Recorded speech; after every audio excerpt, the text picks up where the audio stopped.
தேவ பிள்ளைகளே, வெளிப்படுத்தின விசேஷம் 2ஆம் அதிகாரம் கையில் எடுத்துக்கலாமா? 2ஆம் அதிகாரம் 26லேருந்து 27 வரைக்கும் வாசிக்கணும்.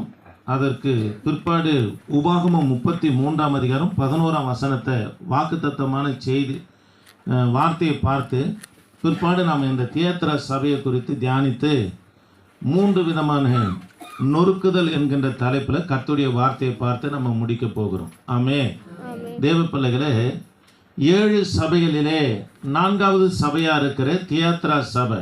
இந்த சபையில் பெரிய பாவமே என்னன்னா, தன்னை தீர்க்கதரிசி என்று வேசித்தனத்தை விட்டு மனம் திரும்பாது இருக்கிற அவளுக்கு சபை முக்கியத்துவம் கொடுக்குது.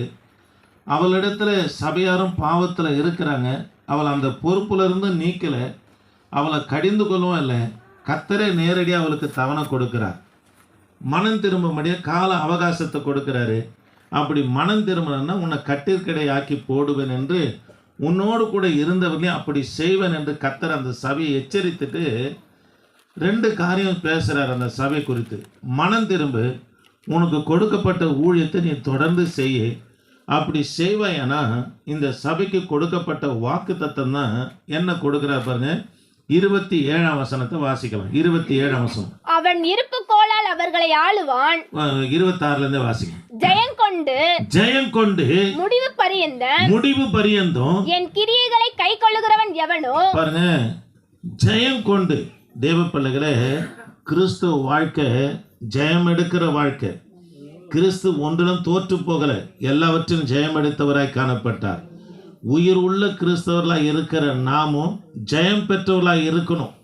அந்த சபை, இந்த 7 சபைகளில் இந்த தியேத்திரா சபையை வேத வல்லுநர் என்ன சொல்கிறாங்கன்னா, இருளில் இருந்த சபைன்னு சொல்லப்பட்டிருக்குது. ஏன்னா அப்பேற்பட்டவங்களை முக்கியத்துவம் படுத்தினது மாத்திரம் இல்லாமல் அவங்களோடு கூட சபையும் பாவ உறவில் காணப்பட்ட நிமித்தமாக கர்த்தர் வேதனையோடு பேசுகிறாரு, தவணை கொடுக்குறாரு.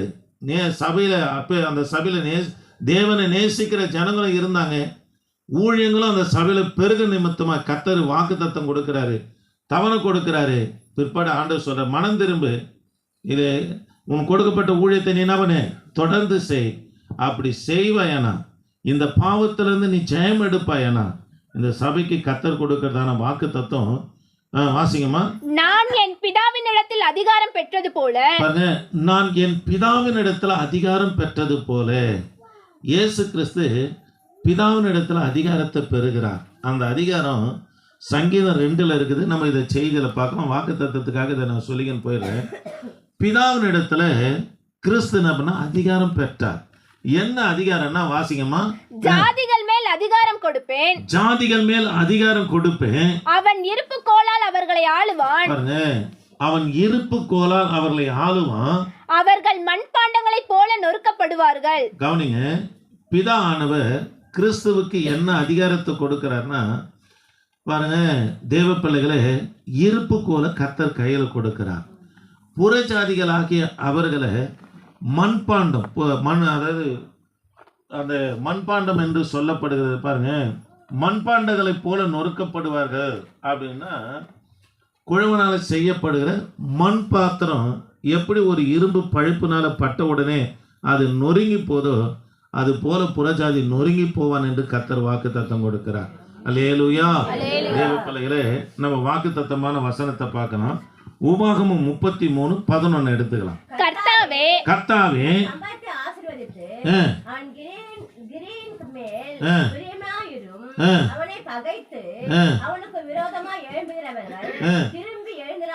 கவனிக்கலாம். இது லேவிக்கு லேவி கோத்திரத்தாருக்கு மோசே ஆஸ்வதிக்கும் போது ஆதியாகமம் 49ஆம் அதிகாரத்தில் யாக்கோபு தன் 12 கோத்திரங்களை ஆஸ்வதிக்கிற பிள்ளைகளை வனாந்தர பயணத்தில் மோசையுடைய காலம் முடியும் போது 12 கோத்திரங்களை அவர் ஆஸ்வதிக்கும் போது லேவி கோத்திரத்தாரை பார்த்து சொல்றாரு, கவனிக்கலாம், திரும்ப எழும்பாதபடி அவருடைய இடுப்பு எலும்புகளை நீ என்ன பண்ணுவீர், நொறுக்கி விடுவீர் என்று சொல்லுகிறார். தெய்வ பிள்ளைகளே, நொறுக்கப்படுதல் என்ற தலைப்பில் தான் கர்த்தருடைய வார்த்தையை நம்ம பார்க்க போகிறோம்.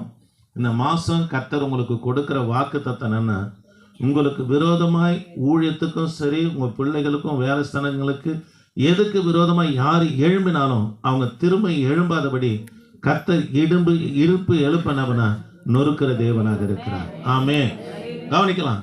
ஒருவேளை கர்த்தர் இடுப்பு எலும்பு உடச்சிடுவாயா தேவ பிள்ளைகளே, அது கர்த்தர் என்ன செய்வார் அவருக்கு தான் வெளிச்சம். ஆனால் திரும்பவும் உன் பக்கம் திரும்பாதபடி கர்த்தர் ஏதோ ஒன்று செய்ய போகிறார். அல்லேலூயா. அது தேவனுக்கே வெளிச்சம். அது இடுப்பு எலும்பு உடைக்கிறாரோ, இல்லை குடும்பத்தில் குழப்பங்களை உண்டு பண்ணுறாரோ, இல்லை அவனுடைய திசையை இல்லாதபடி திருப்புறாரோ, அது அவருடைய கரத்தில் இருக்குது. கர்த்தர் நிச்சயமாக செய்வார். அது தேவனுடைய கரத்தில் இருக்குது. அப்படி இருக்கணும்னா நம்ம என்ன செய்யணும்னா, இந்த லேவி கோத்திரத்தார் செய்த ஒரு காரியம் என்னன்னா, நீங்கள் 9ஆம் வசனத்தில் பார்ப்பீங்கன்னா, பாவத்திற்காக தாய் தகப்பன் கூட பிறந்த சொந்த சகோதரன் என்று பாராம யாரையும் அங்கீகரிக்காம பட்டயத்தோடு அவங்களுக்கு முன்பாக என்ன பண்ண நின்னாங்க. அதனால தேவ பிள்ளைகளே, ஆண்டுடைய பிள்ளைங்க பாவத்தோடு ஒத்து போகிற காரியத்துக்கு ஆண்டுடைய பிள்ளைங்க இருக்கவே கூடாது. அது கூட பிறந்தவங்களா இருக்கட்டும், தாயாக இருக்கட்டும், தகப்பனாக இருக்கட்டும், நீ எதிர்த்து நிற்கிற பிள்ளைகளாக இருப்பாங்கன்னா, உனக்கு விரோதமாக யார் எழும்புகிறார்களோ அவர்கள் திரும்ப எழும்பாதபடி அவங்க இடுப்பில் கர்த்தர் நொறுக்குவார். ஆமே. அல்லேலூயா. சரி, நம்ம இப்போ இந்த சபையை குறித்து பார்த்து நம்ம கர்த்தருடைய வார்த்தைக்கு நேராக போகலாம். பாருங்க, 4 சபைகளிலே 7 சபைகளில் 4வது சபை என்னது? தியாத்ரா சபை. இது வெளிப்படுத்தின விசேஷம் 18லேருந்து 29 வரைக்கும் இந்த சபையை குறித்து சொல்லப்பட்டு இருக்கிறது. தியாத்ரா என்று சொன்னால் தொடர்ச்சியான பலி என்று பொருளாக இருக்கிறது. ஏன் இதுக்கு தொடர்ச்சியான பலி என்று பொருள் வந்தது என்று சொன்னால், தேவ பிள்ளைகளே, இந்த பட்டணத்தை சுற்றிலும் விக்கிரக கோயில்களாகவே காணப்பட்டது. ஒரு கோயிலுக்கு பலி செலுத்தி கொண்டே நம்ம தொடர்ந்து வந்துகின்னு இருந்ததுனால இதுக்கு தொடர்ச்சியான பலி தியாத்ரா என்ற ஒரு பெயர் நம்மனா இதுக்கு கொடுக்கப்பட்டது. இங்கே பிரதானமாய் வணங்கின கடவுள் யார் என்று சொன்னால், அப்போலோ என்கின்றதானே சூரிய கடவுள் என்னவனா இவங்க வழிபட்டு கொண்டு வந்தாங்க. அல்லேலூயா. சார், இந்த சபைக்கு கர்த்தர் தன்னை எப்படி வெளிப்படுத்துறார் பாருங்க. வாசிங்கம்மா 18 தியேத்ரா சபையின் தூதனுக்கு எழுதுகிறது என்னவெனில், அக்கினி ஜுவாலை போன்ற கண்களும். அக்கினி ஜுவாலை போன்ற கண்கள். ஒவ்வொரு வார்த்தையா நான் சொல்லின்னு போறேன், தயவு செய்து கவனமா கேளுங்க. அக்கினி போன்ற கண்களும் அப்படின்னா கர்த்தர் இந்த சபைக்கு தன்னை எப்படி வெளிப்படுத்துகிறார்னா, அக்கினி போன்ற கண்களும் என்று சொல்லுகிறார். தேவ பிள்ளைகளே, இதனுடைய பொருள் என்னவென்று சொன்னா, இந்த சபையை கர்த்தர் அவன்னா ஆராய்ந்து பார்க்கிறவாக இருக்கிறார். கவனிங்க, கர்த்தர் முகத்தையோ இல்லை நம்முடைய செயல்பாடுகளை பார்த்து அவர் ஆஸ்வதிக்கிற தேவன் இல்லைங்க, இருதயத்தின் ஆழங்கள் ஆராய்ந்து பார்க்கிற தேவன். இதை தான் இந்த சபைக்கு கர்த்தர் எப்படி தன்னை வெளிப்படுகிறார்னா, அக்னி ஜுவாலை போன்ற கண்களும். அதனுடைய பொருள் என்னன்னா, இந்த சபையை கர்த்தனவனா ஆராய்ந்து பார்க்கிறாராம் பாருங்க. அப்புறம் பிரகாசமான வெண்கலம் போன்ற பாதங்களும் உள்ள. பாருங்க, பிரகாசமான வெண்கலம் போன்ற பாதங்கள் உள்ள. இது 2வது கர்த்தர் எப்படி தன்னை அறிமுகப்படுத்துறாருன்னா, இந்த சபைக்கு நியாய தீர்க்கிறவராய் என்ன பண்ண இருக்கிறேன் என்று கர்த்தர் சொல்றார். என்னவா இருக்கிறாரா? பிரகாசமான வெண்கலம் போன்ற பாதங்கள் உள்ள அப்படின்னு சொல்லி 2வது தன்னை அறிமுகப்படுத்துகிறார்.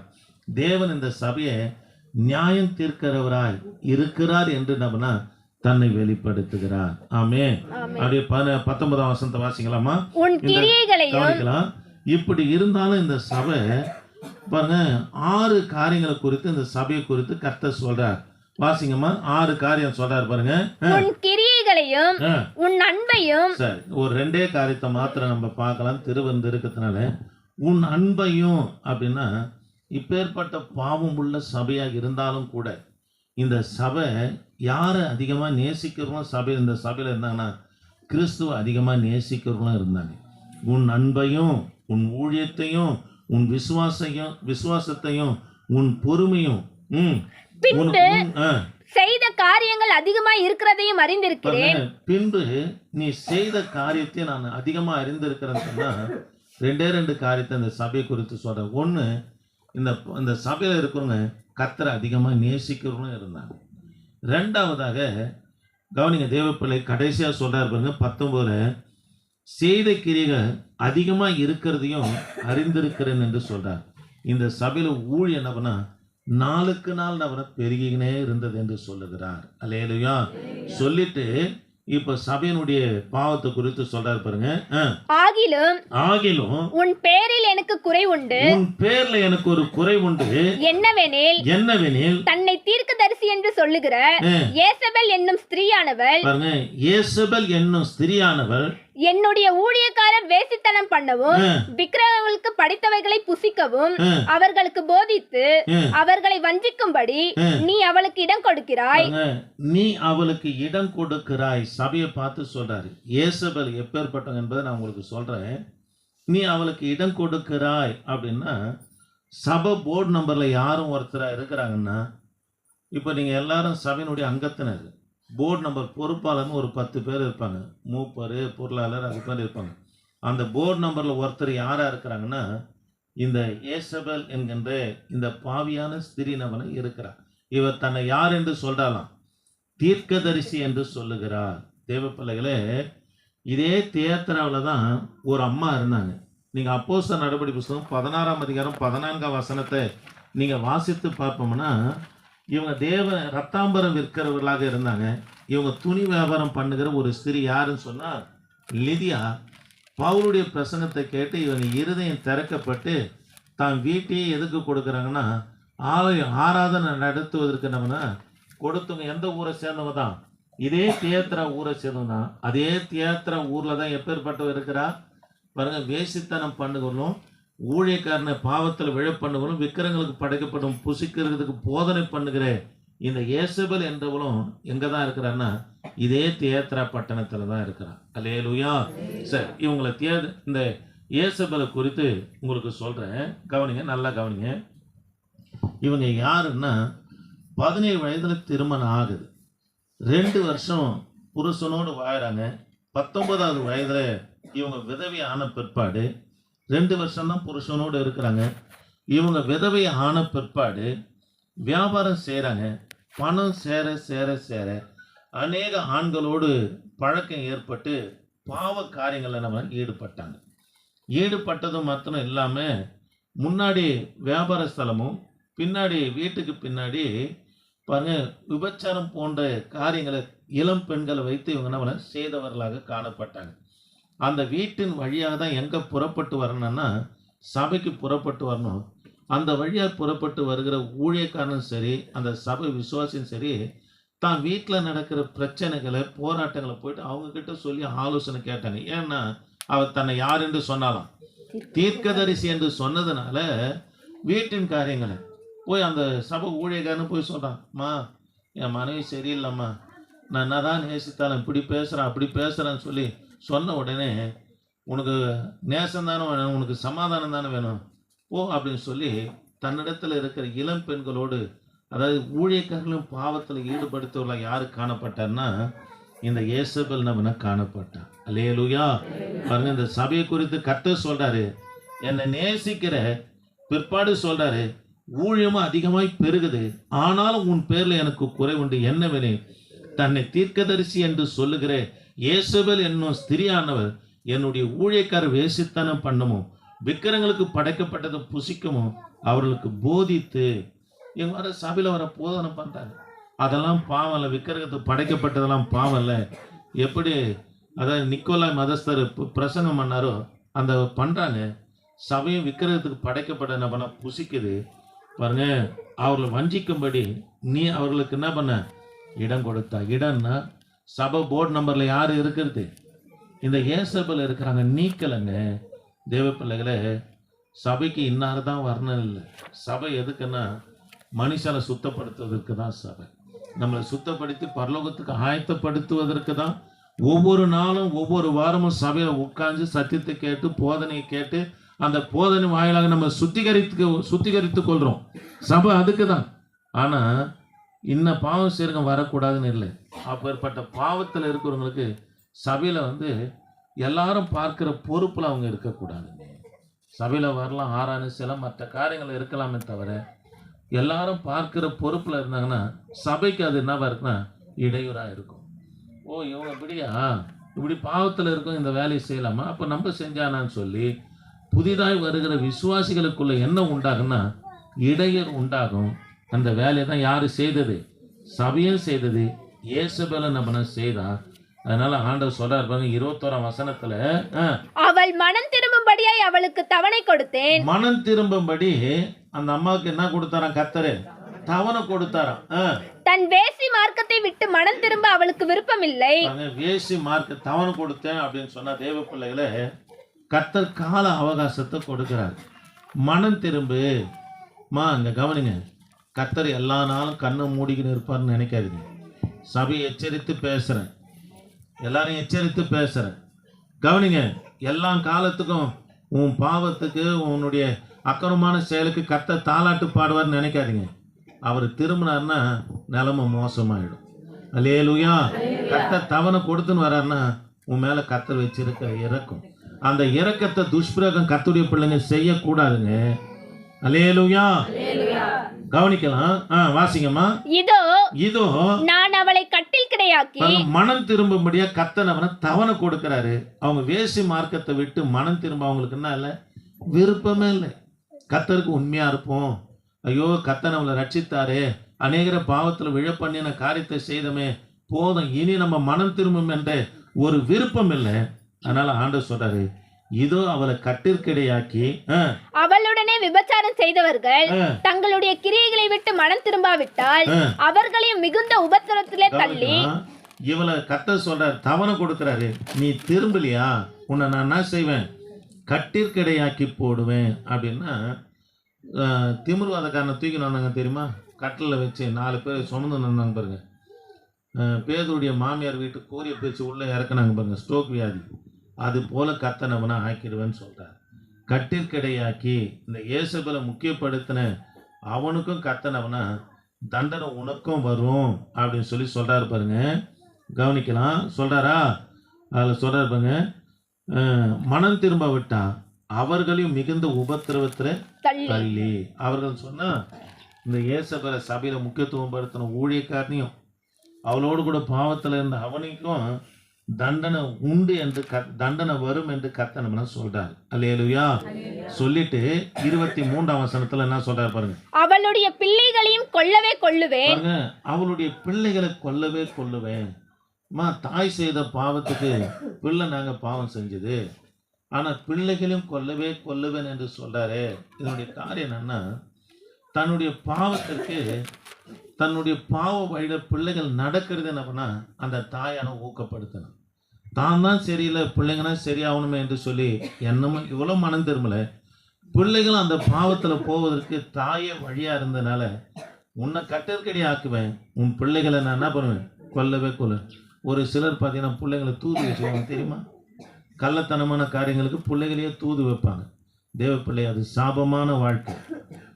இது சபை கர்த்தர் கடிந்து கொள்ளுகிறார். அந்த நாள் 1ஆம் நூற்றாண்டில் இருந்த சபையை கர்த்தர் கடிந்து கொள்ளுகிறார்.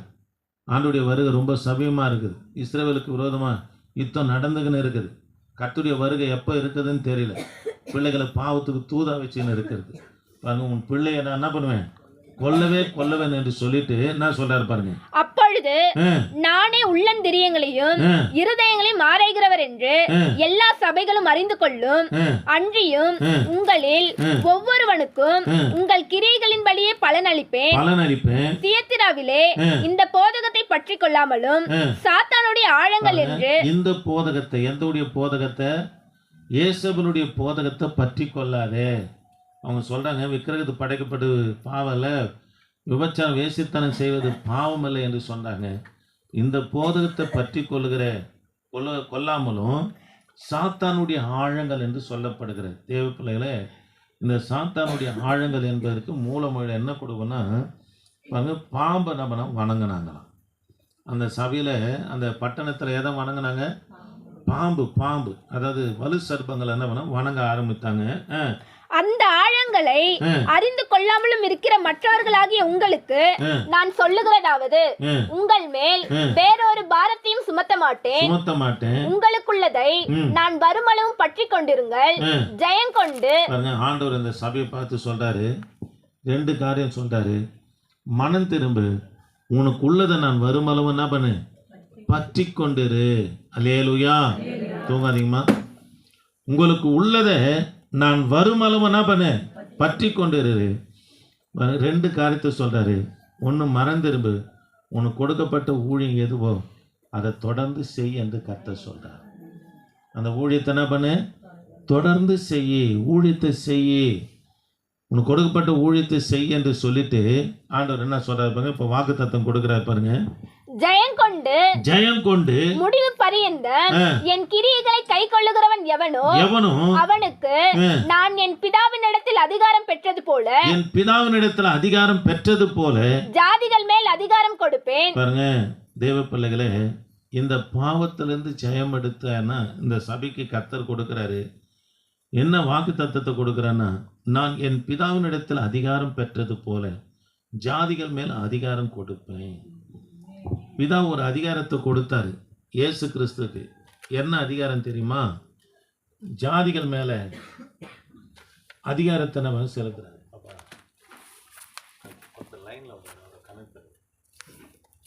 கவனிக்கலாம். ஜெயம் கொண்டு முடிவு பறிந்து என் கிரியைகளை கை கொள்ளுகிறவன் எவனோ அவனுக்கு என் பிதாவினிடத்துல அதிகாரம் பெற்றது போல ஜாதிகள் மேல அவனுக்கு நான் என்ன பண்ணுவேன், அதிகாரம் கொடுப்பேன். அல்லேலூயா. பாருங்க, கிறிஸ்து எங்க அதிகாரம் பெற்ற, எங்க ஜெயம் எடுத்தார்னா, கொஞ்சம் வாசிக்கலாமா? சங்கீதம் 2ஆம் சங்கீதத்துக்கு வந்துடலாம். 8ஆம் வசனம் 9ஆம் வசனத்தை வாசிக்கலாம். சங்கீதம் 2ஆம் சங்கீதம் 8ஆம் வசனம் 9ஆம் வசனத்தை கொஞ்சம் வாசிக்கலாம். என்னை கேளும். கவனிக்கலாம். நீங்கள் இந்த 2ஆம் சங்கீதத்தை குறித்து உங்களுக்கு எவ்வளோ காரியம் எத்தனையோ முறை பேசியிருக்கிறேன்.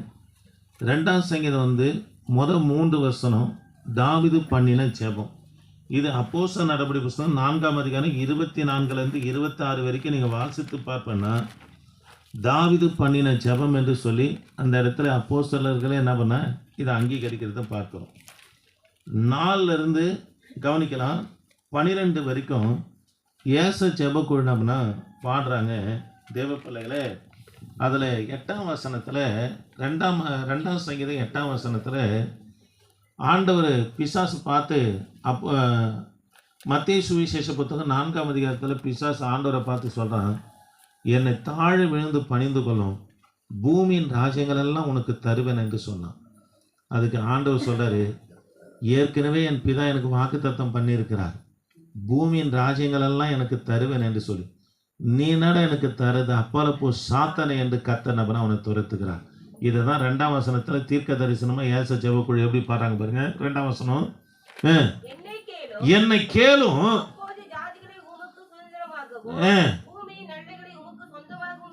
கொடுப்பேன். பாருங்க, ஆண்டவர் சாத்தானை பணிந்து கொள்ளுங்க. பொருளாசைக்காக தன்னை விட்டு கொடுக்கல, பாவத்துக்காக தன்னை விட்டு கொடுக்கல, அவனை கடிந்து துரத்தினாரு. அதனால பிதா அவருக்கு அதிகாரம் கொடுக்க. ஏற்கனவே பிதா வாக்கு தத்தம் பண்ணுகிறார், உனக்கு ராஜ்யம் வேணுமா, என்னை கேளும், பூமி நிறைவு என்னுடையது, நான் உனக்கு தருவேன் என்று வாக்கு தத்தம் பண்ணார். இதை தான் பிசாசு கிட்ட சொல்கிறேன். ஏற்கனவே என் பிதா வாக்கு தத்தம் பண்ணி அனுப்பியிருக்கிறாரா, நான் என்னத்த உன் இடத்துல பெருத்து ஏசு அதாவது போ சாத்தனை என்று சொல்லி கத்தனவனை அவனை விரட்டுகிறார். ஆமே தேவ பிள்ளைகளே, பிற்பாடு அவனை விரட்டினோடனே கத்தர் அதிகாரம் கொடுக்கிறார் பாருங்க. சங்கீதம் 9ஆம் வசனத்தில் இருப்பு கோலால் அவர்களை நொறுக்கி குழைக்காலத்தை போல். அல்லேலூயா. தேவ பிள்ளைகளே, நாம் ஜெயம் எடுக்கிற பிள்ளைகளாக இருப்போம்னா கவனிங்க. பாவத்தில் அக்கிரமத்தில் இப்போ சொல்லப்பட்ட உபதேச காரியத்தில் இருந்து நீங்கள் ஜெயம் எடுக்கிறலாம் இருப்பீங்கன்னா கர்த்தர் உங்களுக்கு என்ன கொடுக்குறன்னா அதிகாரம் கொடுக்க. எப்பேற்பட்ட அதிகாரம்னா தேவ பிள்ளைகளே, பிதா கிறிஸ்துவுக்கு அதிகாரம் கொடுத்தார். என்ன அதிகாரம்னா இருப்பு கோலால் ஆளுகை செய்ய முடியாது. எப்படி குழவனால் செய்யப்பட்ட பானை ஒரு இருப்பு கோலால் அடிக்கப்பட்டோடனே நொறுக்கி போகிறதோ அது போல உன் சத்துருக்களை நொறுக்கிற அதிகாரத்தை கர்த்தர் உன் கையில் கொடுக்குறாரு. அல்லேலூயா. நல்லா சொன்னீங்க போங்க. அல்லேலூயா. கவனிக்கலாம் தேவ பிள்ளைய, நீங்கள் ஜெயம் எடுக்கிற பிள்ளைகளாக இருப்பீர்களானா உன் சத்துருக்களை நீ நொறுக்கிற அதிகாரத்தை கர்த்தர் உனக்கு கொடுக்குறார். சத்துரு பெரியவன் கிடையாதுங்க. அவனை கர்த்தர் யார் என்று அடையாளப்படுத்துகிறார். இந்த இடத்துல மண்பாண்டம், குழவனால் செய்யப்பட்ட மண் பாத்திரம். அவனால் உனக்கு ஒன்றுமே செய்ய முடியாதுங்க. நீ ஜெயம் எடுக்கிற கிறிஸ்துவனாக இருப்பாயனா தேவ பிள்ளைய. எப்போ சத்துடைய கை ஓங்கன்னா கவனிக்கலாம். உங்களுக்கு சொல்லியிருக்கிறேன், ஊழியத்தின் வாஞ்சி குறையும் போதும், தரிசனத்தை விட்டு விலகும் போதும், ஜெப வாழ்க்கை வேத வாசிப்பில் நீங்கள் குறைபடும் போது சத்துடைய கை ஓங்குங்க. நீங்கள் அதிலிருந்து ஜெயமற்று ஊழியமும் தரிசனமும் ஜெபம் வேத வாசிப்புன்னு சொல்லி நீங்கள் கர்த்தருடைய பாதையை நோக்கி பயணிப்பிடலான்னா உங்களுக்கு முன்பதாக எழும்புகிறவன் அவன் பலசாலி அல்ல. கர்த்தர் அவனை குறித்து சொல்கிறாரு, அது குழவனால் செய்யப்பட்ட மண்பாண்டம் என்று சொல்கிறாருங்க. அதை நீ நொறுக்குவங்க. அந்த அதிகாரத்தை கர்த்தர் உனக்கு தராருங்க. அல்லேலூயா, அல்லேலூயா, அல்லேலூயா. அந்த சபைக்கு கர்த்தர் என்ன வாக்குத்தத்தம் கொடுக்குறான்னா, மனம் திரும்பு, அவன் இருப்புக்கோளால் அவர்களை ஆளுவான், அவன் மண்பாண்டத்தை போல அவர்கள் நொறுக்கப்படுவார்கள். விடியற்காலத்தின் நட்சத்திரத்தையும் அவன் விடிவெள்ளி நட்சத்திரத்தையும் அவனுக்கு கொடுப்பேன். ஆவியானவர் சபைக்கு சொல்லுகிறதே காது உள்ளவன் கேட்க கடவான் என்று சொல்லுகிறார். அல்லேலூயா. கவனிங்க, இப்போ அறிவு நொறுக்கப்படுதல், நொறுக்கி போடுவார் என்ற தலைப்பில் ஒரு 3 காரியத்தை நம்ம பார்க்க போகிறோம். உபாகமும் 33ஆம் அதிகாரம், உபாகமும் 33ஆம் அதிகாரம் 11ஆம் வசனமும், தானியேலின் புத்தகம் 6ஆம் அதிகாரம் 24ஆம் வசனத்தையும் கொஞ்சம் வாசிக்கலாமா? கர்த்தாவே, ரெக்கார்டு வாசிக்கிறாங்க. கர்த்தாவே, அவன் சம்பத்தை ஆசீர்வதித்து அவன் கைக்கிரியின் மேல் பிரியமாயிரும். அவனை பகைத்து அவனுக்கு விரோதமாய் எழும்புகிறவர்கள் திரும்ப எழுந்திராதபடி அவர்களுடைய இடுப்புகளை நொறுக்கிவிடும் என்றான். கவனிக்கலாம் தேவ பிள்ளைகளே, ஆதியாகமம் 49ஆம் அதிகாரத்துல யாக்கோபு தன் 12 பிள்ளைகளை ஆசீர்வதிக்கிறார்.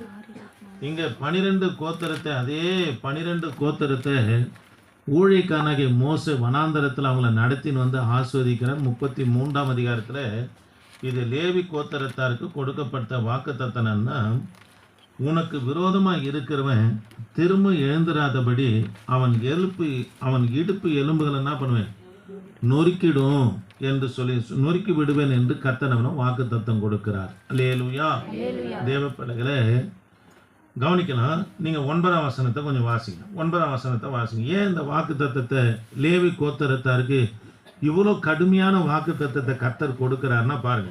உன் தகப்பனுக்கும் உன் தாய்க்கும் நான் உங்களை பாரேன் என்று சொல்லி தன் சகோதரனை அங்கீகரியாமல் தன் பிள்ளைகளையும் அறியாமல் இருக்கிறவன் வசமாய் அவைகள் இருப்பதாக. சரி, இங்க கவனிக்கலாம். நீங்க யாத்திராகமம் 32ஆம் அதிகாரத்துல இஸ்ரவேல் ஜனங்க விக்கிரக ஆராதனை செய்கிறாங்க. பொன் கன்று குட்டியை முன்பதாக விழுந்து பணிந்து வணங்கி அதுக்கு முன்பதாக பாவம் காரியங்களை ஈடுபடுறாங்க. மோசே இதை கேள்விப்பட்டோடனே தான் கொண்டு வந்ததான கற்பலகை 10 கட்டளை கொண்ட கற்பலகை உடைச்சி போட்ட பிற்பாடு மோசே இஸ்ரவேல் ஜனங்களை பார்த்து சொல்கிறாரு, யார் கர்த்தருடைய பட்சத்தில் இருக்கிறீங்க அவங்க என் பட்சத்தில் வாங்கன்னு சொன்னார். 12 கோத்திரமும் கர்த்தருக்கு ஊழியம் செய்யறதுக்கு தான் கர்த்தர் ஏற்படுத்தினார். ஆனால் ஒருத்தர் தான் யார் வராங்க, லேவி கோத்திரத்தார் மட்டும் மோசே இடத்துல வந்த உடனே பட்டயத்தை எடுத்தாங்க. யாரெல்லாம் அதாவது அந்த விக்கிரக சம்மந்தப்பட்ட பொன் கண்டுகுட்டி வணங்குறாங்க, சொந்த சகோதரன் என்று பாரமனவனா அவங்கள ரத்தம் சிந்த பண்ணுகிற காரியத்தை லேவி கோத்திரத்தார் செய்கிறாங்க. ஆகவே தான் கர்த்தர் இந்த வாக்கு தத்தத்தை கொடுக்கிற சொந்த சகோதரன் என்றும் பாராம. தேவ பிள்ளைகளே, ஆண்டுடைய பிள்ளைங்க பாவத்துக்கு துணை போகவும் கூடாது, பாவத்தை செய்யவும் கூடாது. தேவனுக்காக வைராக்கியமாக உண்மையும் உத்தமமாக நீங்கள் இருப்பீர்கள்னா ஆண்டவர் உங்களுக்கு கொடுக்குற இந்த மாதத்துடைய வாக்கு தத்தனா, உங்களுக்கு விரோதமாய் எழும்புகிறவன் திரும்ப எழும்பாதபடி கர்த்தர் அவன் இடுப்பு எலும்பனவனா நொறுக்குவேன் என்று சொல்கிறார். ஐயா, இடுப்பு நொறுக்கிடுவாரா? அவர் என்ன செய்வார் அது அவருக்கு தான் தெரியும். என்ன செய்வார் கர்த்தருக்கு மட்டும்தான் வெளிச்சம். இடுப்பு எலும்பை நொறுக்குவாரா அல்லது உன் பக்கம் திரும்பாதபடி குடும்பத்தில் குழப்பம் என்ன காரியத்தை அவர் செய்வாரோ அவர் செஞ்சுக்க போறார், அது அவருக்கு வெளிச்சம். தேவ பிள்ளைகளை, நீங்க யாரா இருக்குன்னா லேவின் புத்திரராய் காணப்படணும். கர்த்தருக்கென்று ஊழியம் செய்யணும். பாவத்தோடு இல்லைங்க, பாவத்தை எதிர்த்து ஊழியம் செய்வர்களா இருக்கணும். பாவத்தில் இருந்துக்கணும் ஊழியம் செய்வர்களா இருக்கக்கூடாது.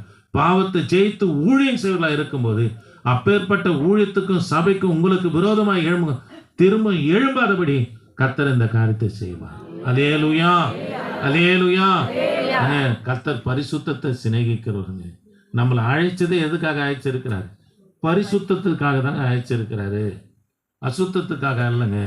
நீங்க பரிசுத்தமா இருப்பீர்கள்னா உங்களுக்கு விரோதமாக திரும்ப எழும்பாதபடி ஒரு மனுஷன் நடக்கணும், கொல்லணும், அவன் சராசரியான வேலையெல்லாம் செய்யணும்னா அவனுக்கு இடுப்பு ரொம்ப முக்கியம். அவன் இடுப்பு எலும்பு ரொம்ப முக்கியம். எங்கள் ஊரில் ஒருத்தர் தான் ரொம்ப எல்லோரையும் சின்னங்க பெரியவங்க இல்லாமல் ஒரு மாதிரி துஷ்டமாக பேசுவான். இந்த பனைமரத்துலேருந்து அந்த பனைமரத்துக்கு தாவும் பாருங்கள். போயிட்டு நாங்களாம் சின்ன சின்ன பசங்களாக இருக்கும்போது நான் ஒரு பணங்காரத்து போடணும் எங்களுக்கு அசிங்கமாக பேசுவோம். இந்த மரத்தில் அந்த மரத்து தாவுனாங்க. அந்த பனைமட்டை பிடிச்சாம்பங்க பிச்சின்னு வந்துடுச்சு. அந்த பனைமட்டை கீழே வந்தான் பாருங்க. ஒரு அடி பல்ல 2 இடுப்பு எலும்பு முடிஞ்சது. காலம்புல அவன் படுத்து படுக்கை ஆகிட்டான். அதனால் தேவ பிள்ளைகளை அவன் திரும்ப எழுந்திருக்காதபடி கத்தர் எதை உடைக்கிறான், இடும்பு எலும்பு கத்தர் உடைப்பேன்னு சொல்கிறாரு. அதனால் நீங்கள் கத்தருக்காக வைராக்கியமாக இருக்கணும். லேவி கோத்திரத்தை இருக்க ஆண்டவர் சொல்கிறாருங்க, உனக்கு பூமியில் பங்கு இல்லை, நானே உனக்கு பங்காக இருப்பேன்றேன். நீ உலகத்தை, பாவத்தை, அசுத்தத்தை எல்லாத்தையும் வெறுத்து கத்தருக்காக நீ நிற்கும்போது உன் பங்கு கத்தராகவே இருப்பாருங்க.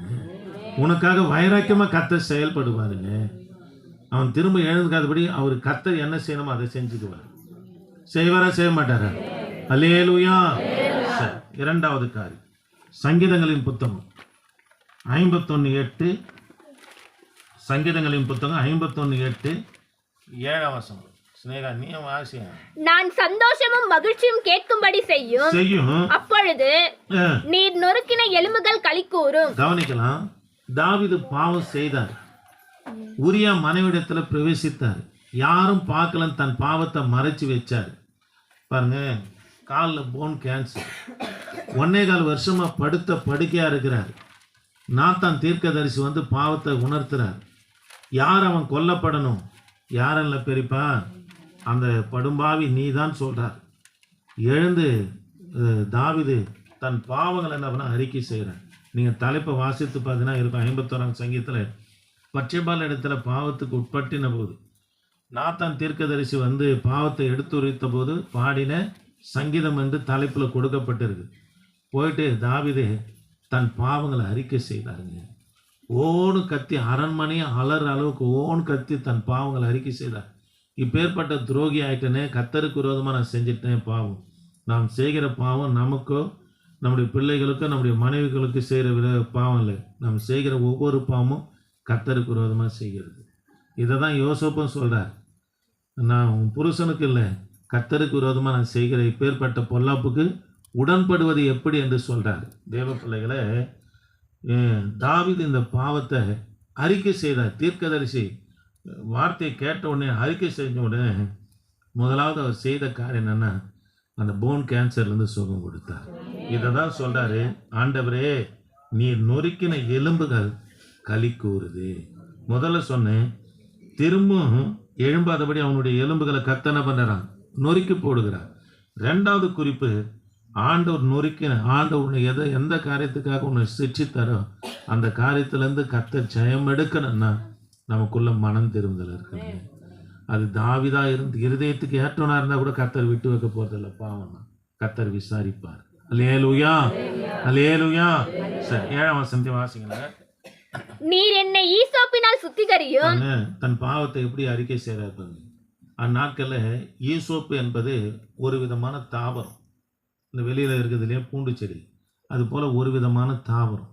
அந்த தாவரத்தை எடுத்துன்னு வந்து என்ன பண்ணுவாங்கன்னா, பலி செலுத்தப்பட்ட ஆட்டுடைய ரத்தத்தை அதில் தோய்த்து நம்மனா பலிபிடத்து மேலே தெளிப்பாங்க. இது உடன்படிக்கை பெட்டி மேலே தெளிப்பாங்க. இதை தான் சொல்கிறார், என்னை யூசோப்பினால் என்ன பண்ணுங்க, சுத்திகரியும். அப்பொழுது நான் சுத்தமாவேன்.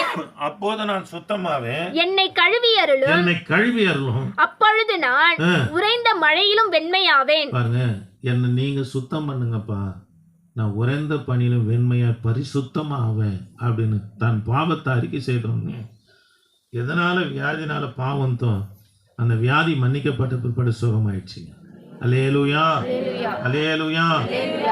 மூன்றாவது காரியம், ஏசாயா தீர்க்க தரிசனம் 41:15 வாசிக்கலாம்.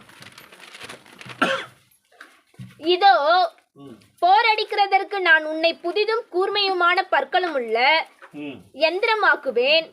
நீர் மலைகளை மிதித்து நொறுக்கி குன்றுகளை பதருக்கு ஒப்பாக்கி விடுவாய். சரி, கவனிக்கலாம். பாருங்க, மலைகளின் குன்றுகளில் நொறுக்கி பதருக்கு ஒப்பிடுவாய் என்று கர்த்தனவன சொல்றார். அல்லேலூயா. பாருங்க, குன்று மலைகள் என்று சொல்றார்.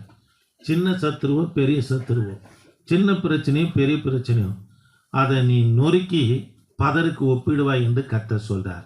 தேவ பிள்ளைகளே, அதுக்கு நம்ம என்ன செய்யணும்னா 14ஆம் வசனத்தை வாசிக்கணும். யாக்கோபு என்னும் பூச்சியே, யாக்கோப் என்னும் பூச்சியே. இஸ்ரவேல் ஜனங்களை கர்த்தர் டைனோசர்னு கூப்பிடல, பெரிய யானைன்னு கூப்பிடல, பூச்சின்றார். நீங்கள் பார்த்தீங்கன்னா வனத்து பூச்சி பார்த்தீங்கன்னா பறந்துடும்.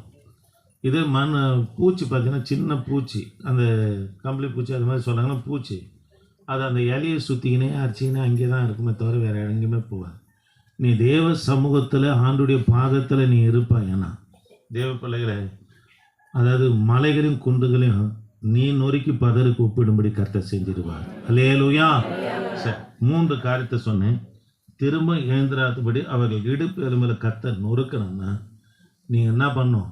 ஆண்டுடைய ஊழியத்தை செய்யணும். பாருங்க, பாவத்தை எதிர்த்து செய்யணும், பாவத்திலிருந்து ஜெயம் எடுத்து செய்யணும். அப்படிப்பட்டவங்களுக்கு இந்த வாக்கு தத்துவத்தை கர்த்தர் தருகிறார். 2வது, நீர் நொறுக்கின எலும்புகள் நம்மளை கழிக்கணும். பாவத்தை விட்டு மனம் திரும்பும் போது கர்த்தர் நம்மளும் உன் வியாதியிலிருந்து கர்த்தர் சுகம் கொடுக்கிறார். 3வது, பாருங்க, குன்றுகளையும் அதாவது மலைகளையும் நொறுக்கி பதருக்கு ஒப்பிடுவேன். எப்பன்னு சொன்னால் தேவப்பிள்ளையை, யாக்கோப் என்னும் பூச்சியை, அந்த பூச்சி இலையிலே தான் இருக்கும், அதை அரிச்சிங்கன்னா அப்படியே அந்த இலையிலேயே ஒட்டிக்கின்னு இருக்கும். கர்த்தருடைய பாதத்திலே நீ இருக்கணும். உனக்கு எப்பேற்பட்ட வாக்கு தத்துவத்தை கர்த்தர் தருகிறார். ஆமே. சரி, திருவிருந்துக்கு ஆயத்தமாக இருக்கிறங்க பிள்ளைங்க, கட் பண்ணுங்க. திருவிருந்துக்கு ஆயத்தமாக இருக்கிற